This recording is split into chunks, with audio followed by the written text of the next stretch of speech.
போன ஆட்சியில் நடந்ததுக்கெல்லாம் இப்பதான் விடையே கண்டுபிடிக்கிறோம் நம்ம ஆட்சியில்.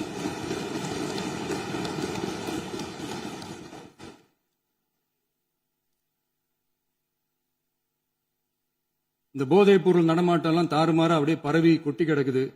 இதெல்லாம் இனிஷியல் ஸ்டேஜ்லயே யார் கண்ட்ரோல் பண்ணிருக்கணும்? போலீஸ் டிபார்ட்மெண்ட் அப்ப யார் கையில இருந்தது?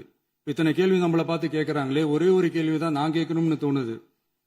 போலீஸ் டிபார்ட்மெண்ட்டை கையில வச்சுக்கிட்டே பிகினிங்லயே இனிஷியல் ஸ்டேஜ்லயே இந்த போதைப் பொருள் நடமாட்டத்தை ஏன் கண்ட்ரோல் பண்ணல? மனசாட்சி உள்ளவங்க இந்த பிரச்சனையெல்லாம் ஏன் நடக்குதுன்றது அவங்களுக்கே நல்லா தெரியும். இன்னைக்கு சட்டம் ஒழுங்கை பத்தி கேள்வி கேட்க கூடாதா அப்படின்னா தாராளமா கேட்கலாம். இது ஜனநாயக அரசு, மன்னராட்சி எல்லாம் கிடையாது, மனசாட்சி உள்ள மக்களாட்சி. அதனால கேள்வி கேட்கலாம், எல்லாருக்கும் எல்லா உரிமையும் உண்டு. விமர்சனம் செய்யலாம், எல்லாருக்கும் எல்லா உரிமையும் உண்டு. ஆனா நம்ம ஆட்சியில் என்ன நடவடிக்கைகள் எடுத்திருக்கோன்றது தெரிஞ்சுக்கிட்டு அதுக்கேற்ற மாதிரி ஒரு நடுநிலையா பேசுனீங்கன்னா கொஞ்சம் நல்லா இருக்கும். சட்டம் ஒழுங்கை பத்தி யாருக்கு என்ன யோசனை இருந்தாலும், மக்கள் நலனுக்காக யாருக்கு என்ன யோசனை இருந்தாலும் அதை தாராளமாக சொல்லலாம். நம்ம அரசு அது காது கொடுத்து கேட்கும். ஆனா நம்ம அரசனுடைய நிர்வாக திறன் அதை பத்தி பேசுறவங்களுக்கு இந்த ஊரடிச்சு உலையில போட்டு ஊழல் மேல ஊழலா செஞ்சுக்கிட்டு அதுல இருந்து தப்பிக்கிறதுக்கு பேர் தான் நிர்வாகத்திறன் அப்படின்னு சொன்னா, அப்படிப்பட்ட ஒரு ஊழல் செய்யற நிர்வாகத்திறனை நம்ம அரசு ஒரு நாளும் செய்யாது. பொட்டி பெட்டியா பணத்தை வச்சுக்கிட்டு, பெட்டியை வச்சு எல்லாம் செஞ்சுக்கிட்டு, போதைப் பொருள் பாதுகாவல் கழக மாடல் அரசாங்கம் செஞ்ச ஒவ்வொரு ஊழலா வெளியில வந்துகிட்டு இருக்கு. டாஸ்மாக்ல அது என்னப்பா அது பேரு, பார்ட்டி ஃபண்ட் கட்சி நிதி அப்படின்ற பேர்ல அடிச்ச கொள்ளையெல்லாம் ஒண்ணா இப்போ கவர்மெண்டோட கஜாக்குள்ள கொண்டு சேர்த்துக்கிட்டே இருக்கிறோம்.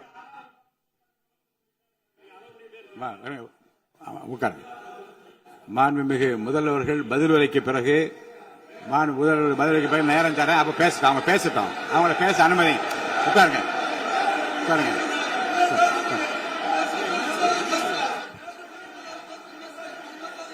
மாண்புமிகு அலோவ் பண்றேன் உட்காருங்க. மாண்பு உறுப்பினர்கள் நீங்க இங்க உட்காருங்க, அமைதியா உட்காரு. நீங்க எல்லாம் உட்காருங்க. உட்காருங்க. மாண்புமிகு நீங்க எல்லாரும் உட்காருங்க. அமைதியா உட்காருங்க. இருங்க, உட்காருங்க. அப்புறம் நீங்க என்ன உட்காருங்க, நான் கொடுப்பேன். உட்காருங்க, நான் பாயிண்ட் ஆஃப் வர கொடுங்க, நான் கொடுக்குறேன். உட்காருங்க.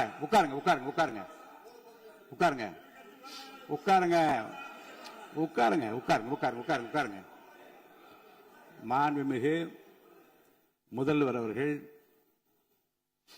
கோர்வையாக நிதானமாக சொல்லிக்கொண்டே இருக்கிறார். நீங்க குறிப்பெடுத்து வைத்துக் கொள்ளுங்கள்.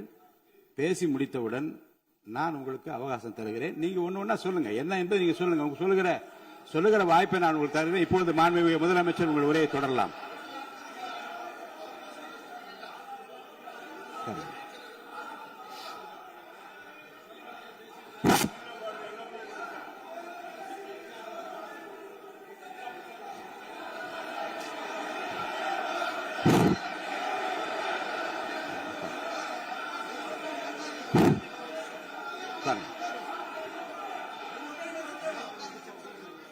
நான் எழுந்த பிறகு உட்கார்றதுதான் முறை. உட்காருங்க, எல்லாரும் உட்காருங்க. தேசிய உட்காரு. நான் அலோவ் பண்றேன். உட்காருங்க, அமைதியா உட்காருங்க. நான் அலோவ் பண்றேன். அமைதியா உட்காருங்க. அங்க இருந்து குரல் கொடுக்காதீங்க. உட்காருங்க.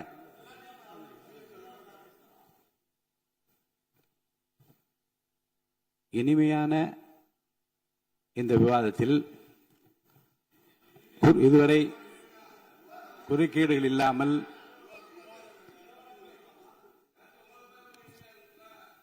கொஞ்சம் அமைதியா இருங்க. மாண்புமிகு முதல்வர் அவர்கள் பேசி முடித்தவுடன் பாயிண்ட் ஆஃப் ஆர்டர் கேட்டிருக்கீங்க, நான் அனுமதிக்கிறேன். எதிர்கட்சி தலைவருக்கு மட்டும் நான் அனுமதி தருகிறேன். அவர் எழுந்து பேசலாம். மாண்பு முதலமைச்சர் நீங்க கண்டினியூ பண்ணி முடிக்கலாம். நீங்க எல்லாரும் எழுந்துச்சீங்கன்னா சரி வராது. உட்காருங்க, நான் சொல்லியிருக்கேன். உட்காருங்க.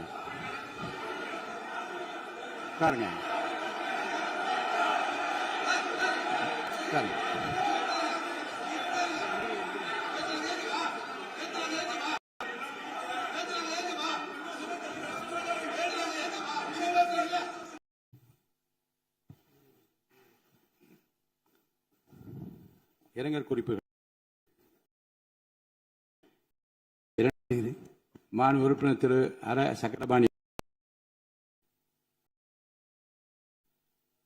அப்புறம் அப்படியே சின்சியரா உழைச்சி மேல வந்து நன்றி தெரிவிக்கும் தீர்மானத்தில் பேசின மாண்புமிகு உறுப்பினர்களுக்கு நன்றி. எதிர்த்து பேசினாதான் எதிர்கட்சின்னு ப்ரூவ் பண்ண முடியும்னு நினைச்சுக்கிட்டு பேசின எதிர்கட்சியை சேர்ந்த எதிர்கட்சி தலைவர் உள்ளிட்ட மாண்புமிகு உறுப்பினர்களுக்கும் வணக்கமும் நன்றியும்.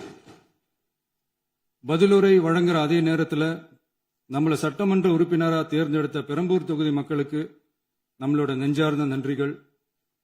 அதே மாதிரி ராஜினாமா பண்ணிட்டாலும் நம்மளை தேர்ந்தெடுத்த திருச்சி கிழக்கு மக்களுக்கும் இந்த மன்றத்தில் நம்மளோட நன்றியை பதிவு செய்கிறோம்.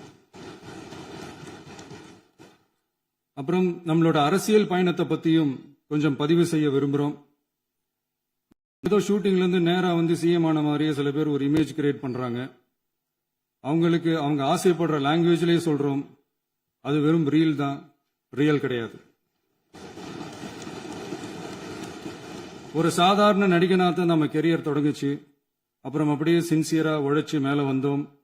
நம்ம கெரியர்ல நாம மேல வந்ததுக்கு இந்த விஜய் ஒருத்தன் மட்டுமே காரணம் இல்ல, அவனோட உழைப்பு மட்டுமே காரணம் இல்ல. இந்த விஜயோட உழைப்புக்கும் உயர்வுக்கும் பின்னாடி இருக்கிற ஒட்டுமொத்த தமிழ்நாட்டு மக்களோட அன்பும் அரவணைப்பும் தான் காரணம். ஒவ்வொரு வீட்டில் இருக்க ஒவ்வொருத்தரும் நம்மள அவங்க வீட்டில் ஒருத்தனா ஏத்துக்கிட்டது தான் நமக்கு கடவுளும் மக்களும் தந்த மிகப்பெரிய வரம். அதுக்காகவே கடவுளுக்கு சமமான நம்மளோட சொந்தங்களான தமிழக மக்கள் அனைவருக்கும் மீண்டும் மீண்டும் நன்றி. இப்படி நம்மள தாயன்போடு அள்ளி அரவணைச்ச தமிழ்நாட்டு மக்களுக்கு நாம எப்படியெல்லாம் துணையாக இருந்தோம், எப்படியெல்லாம் மக்களோட மக்கள் இருந்தோம்னு சொல்றேன். 1990ஸ்லயே ரசிகர் மன்றமா இருந்தப்பவே மக்களுக்கு துணையா நிக்க ஆரம்பிச்சோம். அதுக்கப்புறம் நற்படி மன்றமாவும் அதுக்கப்புறம் விஜய் மக்கள் இயக்கமாவும் மாறி மக்களோட மக்களா நின்றுகிட்டு இருந்தோம். 2008 ஈழத் தமிழருக்கு ஆதரவா உண்ணாவிரதம் போராட்டம் செஞ்சோம். போர் முடிவுக்கு வரணும், நம்ம தொப்புள் கூடிய உறவுகளான ஈழத் தமிழர்களுக்கு பாதுகாப்பான நிம்மதியான ஒரு வாழ்வு கிடைக்கணும்னு அன்னைக்கே கோரிக்கை வச்சோம். 2009 ஆரம்பிச்ச விஜய் மக்கள் இயக்கம் வழியா நம்மளோட மக்கள் நல பணிகளை எக்ஸ்டெண்ட் அண்ட் எக்ஸ்பேண்ட் பண்ணிக்கிட்டே வந்தோம். கல்விக்கு துணையா இருந்தோம், சோசியல் சர்வீஸ் செஞ்சோம், வெள்ள நிவாரணத்துல துணையா இருந்தோம், கொரோனா காலத்துல மக்களுக்கு தோள் கொடுத்தோம். விலையில்லா விருந்தகம், குருதியகம், முட்டைப்பால் ரொட்டி திட்டம், விழியகம், பயிலகம், நூலகம், இப்படி பல வழியில மக்களுக்கு துணையா இருந்தோம். அப்புறம் நம்மளோட திரைப்படங்கள்ல நம்மளால முடிஞ்ச வரைக்கும் ஊழல் எதிர்ப்ப சொன்னோம், சமூக நீதியை சொன்னோம், கல்வியை பத்தி சொன்னோம், அரசியலை பத்தி சொன்னோம். அரசியலை பத்தி பேசுனதுனால நம்ம படங்கள் சந்திச்ச இதுவரைக்கும் சந்திக்கிற பிரச்சனையை பத்தி எல்லாருக்குமே தெரிஞ்சதுதான். இது மட்டும் இல்லாம 2011 நாகப்பட்டினத்துல மீனவர் பிரச்சனைகளுக்கு ஆதரவா ஒரு பெரிய பொதுக்கூட்டம் நடத்தினோம். மீனவர்கள் மீதான தாக்குதலை கண்டிச்சு பேசி அதுல நம்மளோட எதிர்ப்பை பதிவு செஞ்சோம்.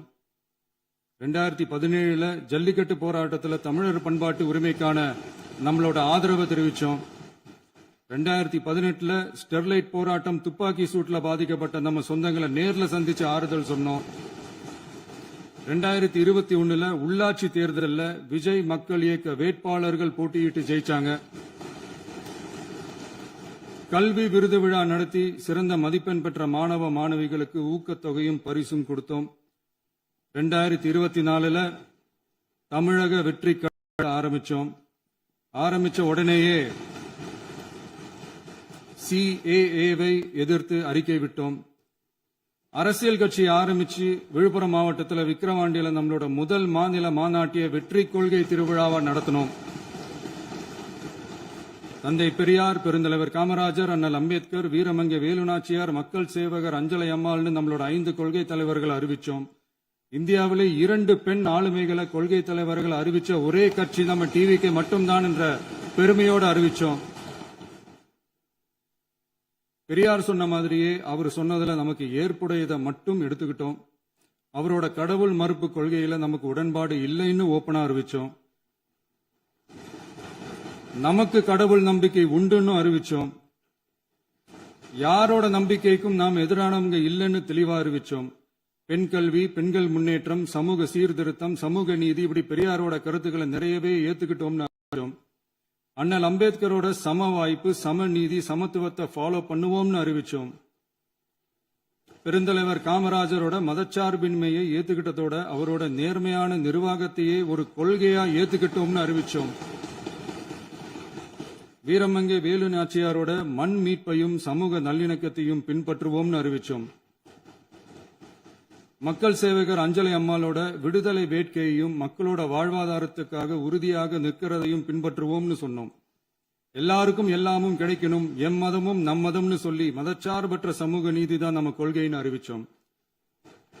நம்ம கொள்கை எதிரி யாரு, அரசியல் எதிரி யாருன்னு ஓப்பனா அறிவிச்சோம். எல்லாத்துக்கும் மேல பிறப்புக்கும் எல்லா உயிருக்கும்ன்றத நம்மளோட அடிப்படை அரசியல் கோட்பாட்டா அறிவிச்சுட்டு தான் அரசியலுக்கே வந்தோம். நம்ம மதுரை மாநாட்டில் நம்மளோட தேர்தல் அரசியல் மற்றும் ஆட்சி அதிகார அரசியல் வழிகாட்டியா அறிஞர் அண்ணாவையும் புரட்சி தலைவர் எம்ஜிஆரையும் ஏத்துக்கிட்டதா அறிவிச்சோம்.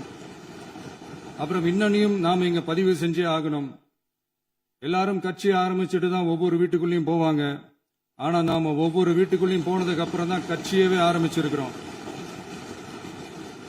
ஒவ்வொரு வீட்டுல ஒவ்வொருத்தரும் நம்மள அவங்க பிள்ளையா, மகனா, அண்ணனா, தம்பியா ஏத்துக்கிட்டதும் இயல்பா நடந்துச்சு. தமிழ்நாட்டு மக்களோட மனசுக்குள்ள போறதுக்கு நாம பட்ட பாடு நமக்கு மட்டும்தான் தெரியும். இதெல்லாம் புரிஞ்சாலும் புரியாத மாதிரி இருக்கிறவங்க தான் நம்மள நடிகன் என்று சொல்லியும் நம்ம கட்சிய நடிகன் கட்சின்னு சொல்லியும் சில நக்கல், நையாண்டி இதெல்லாம் பேசுவாங்க. அதை பத்தி நமக்கு கவலை இல்லைன்னு இப்படி